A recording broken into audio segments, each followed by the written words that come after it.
Hey, what's up YouTube? Welcome back to another video. In today's video, I'm going to walk you through how I color graded this image, taking it from this to this, using just a few color grading technique in Capture One. Now, as a retoucher, I personally like to color grade from scratch. I'm not really a fan of relying heavily on presets. And don't get me wrong, presets are actually not a bad idea. They're actually a great starting point. But for me, presets should be more like a foundation, something that guides you, not something you depend on completely. Because when you rely too much on presets, you can sometimes lose the story behind your image. You get. So that being said, we are going to build this grid from scratch. Now quickly, let's talk about how this image was shot. I shot at a ISO 100. My shutter speed was 1 over 1/80th of a second, and that's because we were already losing light. It was something around 5 p.m. to 6 p.m. in the evening, so I had to slow down my shutter speed a little bit so I can compensate. My aperture was at f2.8 because that was the widest my 24 to 70 mm allows, and I was shooting at 24 mm because I wanted to capture the entire scene. Now looking at this image, one thing stands out, and that's the background. It is actually too dominant and it is competing with my subject, which is something that I always want to avoid. The thing is, in every strong image, your subject should be your number one priority. Everything else should just support the subject, not fight for attention. So the first thing I'm going to do here is to reset this image, and we're going to try to build it from scratch again to see if we can redo it. So let's go. So I'm just going to click the reset button here to take it back to default. Now we're at default. The next thing I'm going to do now is isolate the background. So I'm going to create a different layer for the background so I can work on the background independently without disrupting the entire image. And thankfully, Capture One has a way of making things easy for you. So you just have to click on the background icon here and it selects the background for you neatly. If you want to see how well Capture One did that, just click M on your keyboard and you can see how Capture One has been able to select the background. Although I just need to remove this part of her dress that was being selected. So I'm going to pick my eraser tool. I'm going to reduce my brush size and I'm going to erase that area. I just want to be able to work on the background, not on the subject yet. So yeah, I think my background has been nicely selected. I'm going to remove her shoes as well, and just so that we can have a clean selection of the background. I'm going to remove her shoes just like so, and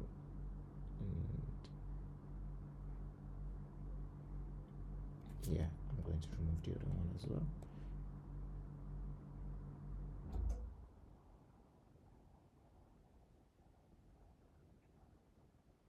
And yeah, I think this does it for me.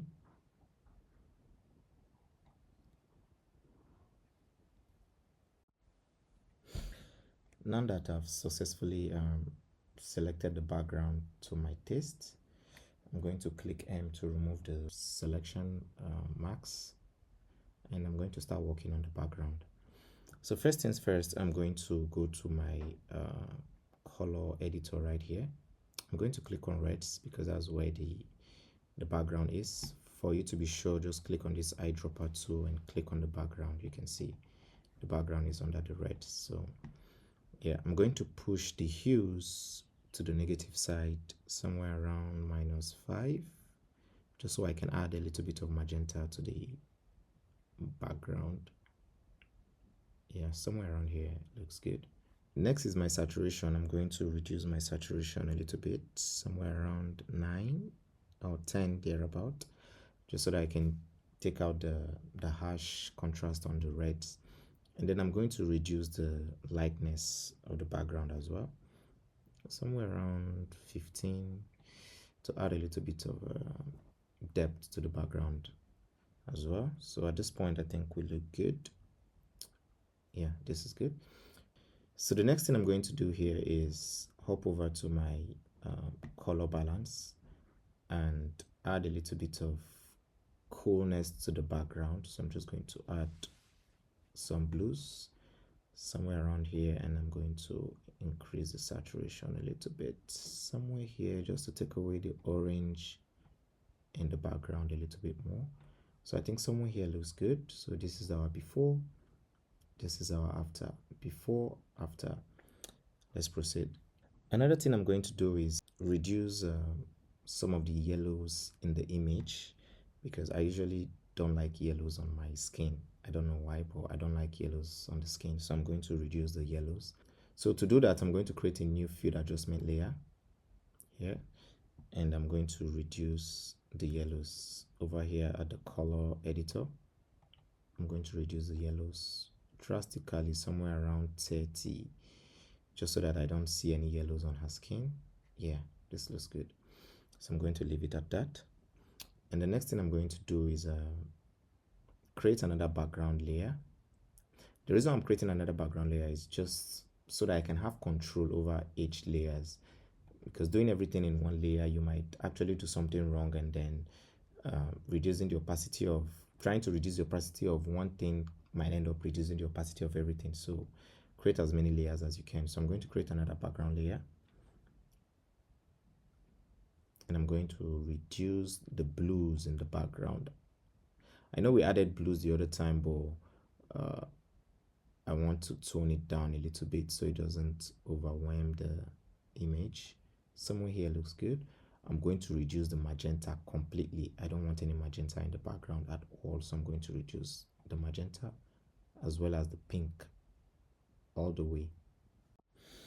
So another thing I'm going to do to this image is I'm going to add a little bit of contrast to the background so that I can darken it a little bit.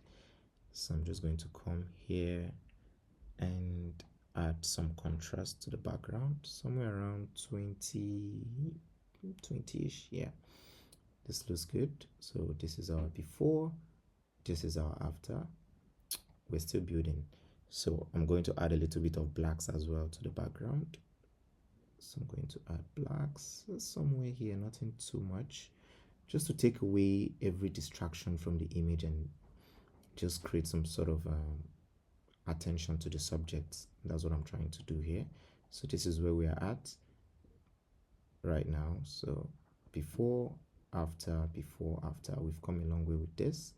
So one last touch I'm going to do to this is I'm going to work on her skin. Her skin is looking a bit too pale for my liking, so I'm going to add a little bit of color to her skin. And to do this, I'm going to create another field adjustment layer here, or you could actually just create a subject layer here.